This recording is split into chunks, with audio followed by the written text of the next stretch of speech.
Olá para você conectado aqui na página da Prefeitura de Candeias. Eu sou Danúbio Trindade, o Papo Aberto de hoje, você já viu, está itinerante. Nós falamos direto da Clínica da Mulher, que fica aqui na Rua do Passé, para falar sobre o câncer de mama. Nós que estamos no Outubro Rosa, não poderíamos deixar de falar sobre um assunto que infelizmente surgem mais de 1.400.000 casos por ano em todo o mundo. Deste número, mais de 450 mil mulheres ainda hoje morrem de câncer de mama. Para falar sobre prevenção e tratamento, eu vim aqui na clínica conversar com a mastologista a doutora Cristina Carvalho. Todas as dúvidas serão tiradas no Papo Aberto de hoje e você fica conectado aqui junto com a gente. Doutora Cristina, para começar o nosso Papo Aberto, eu queria que a senhora falasse um pouco para a gente das possíveis causas, dos principais motivos que podem gerar o câncer de mama. Existe essa dúvida muito grande entre as mulheres? Existe. Não existe uma causa do câncer de mama. Ele aparece, a gente não sabe as pacientes que vão ter o câncer, entendeu? A gente sabe que tem algumas pacientes que têm predisposição ao câncer de mama, que são aquelas pacientes que têm história familiar, principalmente paciente jovem, antes dos 40 anos, tipo irmã ou mãe que teve câncer antes dos 40. Então, essas que têm uma família próxima que teve algum câncer antes dos 40, essas mulheres estão mais propensas ao câncer de mama, mas não tem uma causa. Não tem uma causa específica. Não. Além do autoexame, existe algo que a mulher pode fazer, como de repente evitar determinados alimentos, algum segmento? Sim, na realidade o que é preconizado é que hábitos de vida saudáveis, como atividade física, uma alimentação saudável, com pouca gordura, com pouco açúcar. Então a gente estimula muitas pacientes o controle do peso, porque a gordura em si, ela aumenta os níveis no sangue de estrogênio, que pode, se a paciente tiver uma tendência, desencadear o câncer, mas se ela tiver a tendência. Essas tendências que eu falo são tendências genéticas. Sim. Entendeu? Tem algumas mulheres que têm essa tendência. Mas, assim, uma causa específica não. Agora, o mais importante é qualidade de vida, hábitos de vida saudável, que é atividade física, uma alimentação saudável, pouca gordura, pouco açúcar. E em relação à história familiar, as pacientes, geralmente elas já vêm para cá, tem uma irmã, tem uma prima que teve câncer com 30, 40 anos. Essas pacientes a gente já fica mais, ela já vem, então eu não preciso nem chamar, porque ela já vem por conta própria. O autoexame é muito importante. Muitos dos cânceres no paciente jovem, ele é detectado no autoexame. Não é a ultrassom que vai detectar, não é a mamografia que vai detectar, é o autoexame. Então eu oriento todas as pacientes a fazer o autoexame todo mês, porque elas vão começar a perceber todas as alterações da mama dela e a partir daí, se perceber alguma coisa diferente, elas vêm com o mastologista. Deixa eu só te perguntar, de repente foi uma dúvida também que ficou para quem nos assiste agora aqui na página da Prefeitura de Candeias. Você falou a respeito do sobrepeso, sim, que é um fator que pode influenciar para o desenvolvimento do câncer, mas lembrando que para isso é necessário também uma predisposição genética. Sim, sim. Ou seja, vamos cuidar do sobrepeso, mas se você estiver gordinha, estiver acima do peso, para que você possa desenvolver o câncer de mama, depende também da predisposição genética. Sim. Agora, a partir de que idade, doutora, a mulher já deve procurar um médico especialista? Cada caso é um caso. No geral, que a gente já orienta as pacientes acima de 20 anos, as mulheres, elas já fazem pelo menos uma ultrassom no ano, que isso é uma rotina ginecológica, nem só do mastologista. E aí, a partir daí, enquanto a ultrassom dela está normal, mantendo o autoexame todo mês, ela não precisa vir para um mastologista. A partir do momento que o exame de ultrassom ou a mamografia no caso é feita a partir dos 40 anos, que tem alguma alteração, essas pacientes já começam a fazer a rotina da mastologia. Essas pacientes, geralmente no interior, elas são mais acompanhadas pelo gineco, elas têm muito mais acesso a um ginecologista, ao médico do PSF, então eles é que geralmente encaminham para o especialista. Então elas fazem o primeiro atendimento, geralmente por um clínico, um ginecologista ou um médico do PSF. Era justamente essa a minha próxima pergunta, inclusive, se no primeiro momento as mulheres já devem procurar um profissional mastologista como a sua área ou devem buscar um clínico. Se tiver acesso a um mastologista, deve procurar já o especialista? Sim, se tiver acesso fácil ao mastologista, vai direto ao mastologista. O que acontece aqui, geralmente não é isso, geralmente elas têm um médico da família nos postos, nos distritos, então elas são acolhidas por esse médico solicita os primeiros exames e quando elas vêm para mim, elas já vêm triadas desses médicos, entendeu? Então, mas tem as pacientes que vêm de livre e espontânea, quero ir para mastologista, já vem, entendeu? Entendi. Mas a maioria aqui no posto, elas vêm triadas dos PSFs. Falando um pouco sobre o tratamento, para os casos onde as mulheres descobrem o câncer de mama logo no início, as possibilidades de cura, elas chegam 100%. a qual margem de porcentagem? Pacientes com diagnóstico precoce de câncer de mama, elas têm uma 100% de cura. O que a gente chama de diagnóstico precoce? Quando é feita uma cirurgia conservadora, tá? Tem os casos que a gente fala, os tipos histológicos mais favoráveis, entendeu? E a idade. São os 3 fatores que influenciam muito na expectativa de vida dessa paciente. Então, uma paciente, geralmente, uma idade acima de 50 anos, com câncer diagnosticado um tumor pequeno, e que seja um tipo histológico favorável, 100% de cura. Isso eu digo porque câncer de mama não é um tipo só, são vários tipos histológicos. Cada um vai me dar um prognóstico para uma paciente. Então, e esse prognóstico vai depender da idade e do tamanho do tumor no estadiamento. Então, na realidade, não é um fator que vai influenciar, são vários fatores. Por que a gente... Vou já até adiantar a sua pergunta, que você vai falar da pergunta da mamografia. A mamografia, ela é importante porque ela detecta os casos de câncer em estágio bem inicial. Por que ela é feita acima de 40 anos? Porque é nessa idade que as mamas já estão mais gordurosas e isso facilita para a mamografia ver esse tumor. Uma paciente jovem, ela não tem uma mama gordurosa. Não tendo uma mama gordurosa, a mamografia não vai me ajudar no diagnóstico precoce. O que a paciente jovem é importante fazer? O autoexame e a ultrassom de mama. Porque essa paciente tem uma mama densa, que a mamografia não vai me ajudar, mas que a ultrassom é perfeita para mim. E o autoexame também. Até porque o câncer na paciente jovem, ele é de um crescimento rápido. Então, de um mês para o outro, ele já cresce e já está palpável.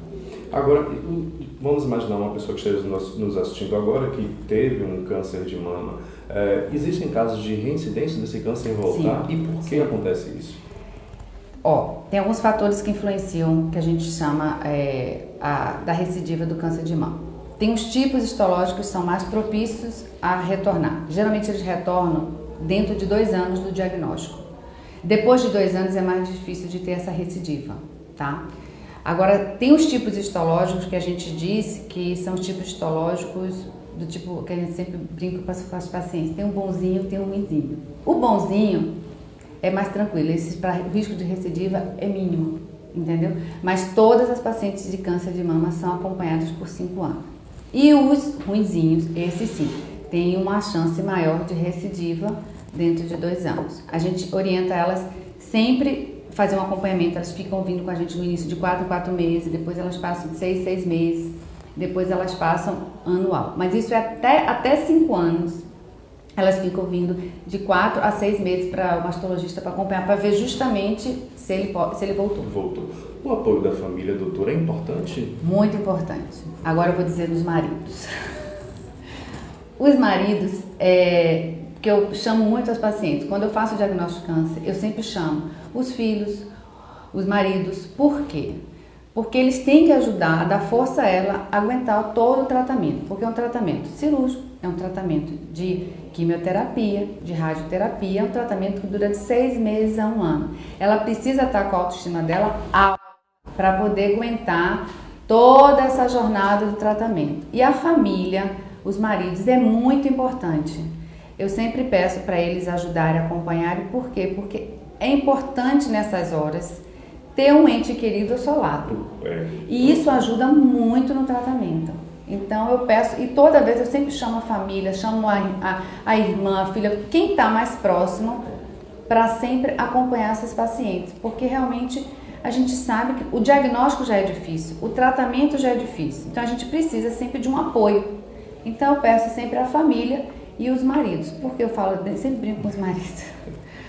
Porque eles é que estão ali o dia todo, eles é que são companheiros, entendeu? Então eles têm que ajudar nessa jornada. Psicologicamente falando, a mulher deve ficar muito fragilizada, principalmente Com certeza, se for para com as vias de certeza. quimioterapia, queda de cabelo. Queda de cabelo, isso tudo. Então a autoestima da mulher fica muito lá para baixo. Então os maridos ajudam a levantar essa autoestima. Até que assim, a gente observa isso, quando o companheiro ele fica ao lado, ele enfrenta todo o problema, como eu sempre digo, ele trata o câncer da mulher e o dele, porque ele acompanha, ele acaba absorvendo a doença, entendeu? E aí ele acompanha. É outra evolução. É tipo a gravidez, geralmente, né? Os dois engravidam, não é? Então tudo acaba fluindo muito melhor. Com certeza, tem que ser assim. Agora, doutora, não só as meninas, né, os meninos, os jovens, né, estão começando a vida sexual cada vez mais cedo. Sim. Sendo que as meninas, naturalmente, além, como deveria ser, além do uso do preservativo, fazem uso também de métodos de anticoncepcionais. Existe alguma relação, algum estudo que indique que isso pode influenciar? A gente não contraindica anticoncepcional para nenhuma paciente jovem, tá? A gente sabe assim, as pacientes, a partir do momento que ela tem um diagnóstico de câncer de mama, se ela está usando algum anticoncepcional, a gente pede para parar. Mas a gente não deixa de entrar com anticoncepcional, usar anticoncepcional de rotina, se a paciente não tem história de câncer de mama. O uso do anticoncepcional com nódulos e cisto, pode. Não tem contraindicação. Só tem a contraindicação se a paciente tiver um risco de câncer de mama, alguma lesão suspeita que esteja investigando para câncer de mama. Nesses casos a gente suspende. Fora disso, não. Não. Falando agora um pouco sobre a resistência de algumas mulheres de vir buscar a orientação inicialmente de um clínico ou então já diretamente com um mastologista. O que a senhora diria para essas mulheres que ainda hoje têm essa resistência, às vezes medo de ter determinado diagnóstico? Nós estamos na era da informação. Hoje o Dr. Google diz muita coisa, mas é importante estar diante de um profissional. Mas eu queria que você, doutora Cristina, falasse um pouco para essas mulheres, para esse público que mesmo na era da informação ainda são tão resistentes de vir conversar com um profissional. São. Eu digo que toda paciente, não só as mulheres, mas os homens também, tem medo da palavra câncer. Só que eu digo para elas assim, é mais fácil tratar cedo do que tarde. Quando o diagnóstico, elas vêm com o diagnóstico está um tumor grande avançado, o tratamento já não vai ter uma chance de cura grande. Então, assim, o que eu peço sempre a elas, não é para ter medo de doença, nem vou lhe dizer, não é só nem o câncer, todas as outras doenças, não é para ter medo de doença, é para enfrentar e tratar. A gente tem que, tudo na vida, a gente tem que ser muito prático, inclusive com as doenças. A gente não pode achar... Eu tenho algumas pacientes resistentes aqui no município, mas eu digo para ela assim, se ela tratar agora, ela vai ficar curada. Se ela tratar daqui a um ano, eu já não dou essa garantia para ela. Assim, tem algumas que eu sempre digo que eu sou uma médica chata. Porque eu vou atrás delas, pacientes de câncer, eu faço uma busca ativa. Faço uma busca ativa, para justamente não perder elas. E não deixar para fazer o tratamento depois de um ano de eu ter diagnosticado. Então, eu sempre friso isso, peço quando elas vêm só, porque tem paciente, quando vem só, se eu disser que ela está com câncer, ela não vem mais para mim. Aí eu vem uma próxima consulta para vir com um familiar, para eu pedir o familiar para não deixar de acompanhar ela, para ela fazer as coisas e tudo, e explico a situação. Porque tem muita paciente que realmente tem medo do câncer. Agora, não é só as mulheres, os homens também. O câncer de próstata está aí, porque os homens não vão para o urologista, né? E quando faz o diagnóstico já está bem avançado também. Então, não é só no geral, as mulheres e os homens. Qualquer ser humano tem medo de câncer. Agora, me apropriando um pouco, já que você citou um pouco dos homens, e casos de câncer de mama nos homens? Antes de vir para cá, com o Niltinho Alves, meu cinegrafista, a gente estava conversando sobre o próximo ano, próximo mês do Novembro Azul, e ainda hoje muitos homens brincam, você vai lá, vai fazer esse exame de toque, sabendo que a próstata é algo tão simples. Mas falando sobre o nosso tema, sobre a nossa pauta, sobre câncer de mama, é grande ainda os casos de câncer de mama nos homens? Não, são raríssimos casos. Agora, na mulher, o autoexame, e para o homem, como também o autoexame. É engraçado, ele vai vir falar pouco sobre isso. Né? Mas é porque tem poucos casos. Tem poucos casos. Olha, eu já estou aqui no município atendendo mastologia, tem 17 anos. Eu peguei 2 casos apenas de homem. 2 casos. O homem também, a partir de qual idade ele deve procurar, nesse caso, um urologista ou mastologista? Não. O homem só procura um mastologista quando ele percebe um nódulo na mama. Sim. Ele não precisa vir para o mastologista de rotina. Até porque, assim, o homem, se ele não tiver alteração da glândula mamária, que a gente chama de ginecomastia, ele não vai desenvolver câncer de mama, que é o que eles popularmente conhecem, é o caroço, que é tipo a pedra na mama. Pedra na mama. Então, se ele não tem, ele nunca vai ter desenvolver câncer de mama. Se ele tem, aí sim ele vem para o mastologista para a gente fazer a investigação, que a gente sempre faz ultrassom e mamografia, mesmo nos homens, entendeu? Mas a rotina dele já é diferente da mulher. Quando a gente tem um caso de ginecomastia, eu oriento os pacientes a vir de 2 em 2 anos só para controle da ginecomastia. Mas no geral o homem não tem a pedra. São poucos que ficam, mesmo depois da adolescência, essas pedras somem, entendeu? E aí podem aparecer no homem de mais idade, no idoso, geralmente associado a medicações que eles usam rotineiramente. E aí, a partir daí, eles já começam a vir para o mastologista porque percebe o nódulo na mama. Então, ele vai ter que perceber o nódulo para vir para a gente. Ele não vem para o mastologista de rotina. Olha, então se você corria do médico por conta da incidência, da possibilidade de ter câncer de mama, você homem que nos assiste agora, se prepare que Novembro Azul está chegando. Deixa eu dar um recado aqui, doutor. Licença para dar um recado para você, mulher que nos assiste agora. Aqui de Candeias, você pode e deve procurar qualquer PSF do município para saber orientações a respeito do câncer de mama, para fazer ultrassom, enfim, receber todas as orientações necessárias e, se for necessário, você marcar a sua consulta aqui com a doutora Cristina Carvalho na Clínica da Mulher.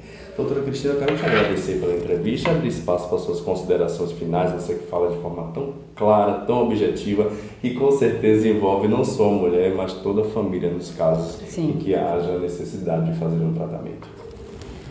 Pronto. A chamada que eu faço é a mais importante, que eu acho que eu frisei bem desde o início. Autoexame. Todo mês, no período depois que termina a menstruação, a mulher tem que examinar sua mama. A partir desse... É uma coisa tão simples, não estou pedindo ultrassom, estou pedindo mamografia. É o autoexame em casa, ou no chuveiro, ou deitada na cama, examinar sua mama todo mês. Qualquer alteração que você perceber de diferente, você marca logo o médico. Ou o mastologista, ou o clínico, o médico do PSF, ou o ginecologista. Isso é o mais importante. É isso aí, quem se ama, se curte e se toca. Obrigado pelo carinho da sua audiência, sua companhia. Eu sou Danúbio Trindade, volto com você em mais um Papo Aberto, sempre trazendo um assunto que interessa a todos nós. Um grande abraço e que a paz seja sempre a sua melhor companhia. Tchau, tchau.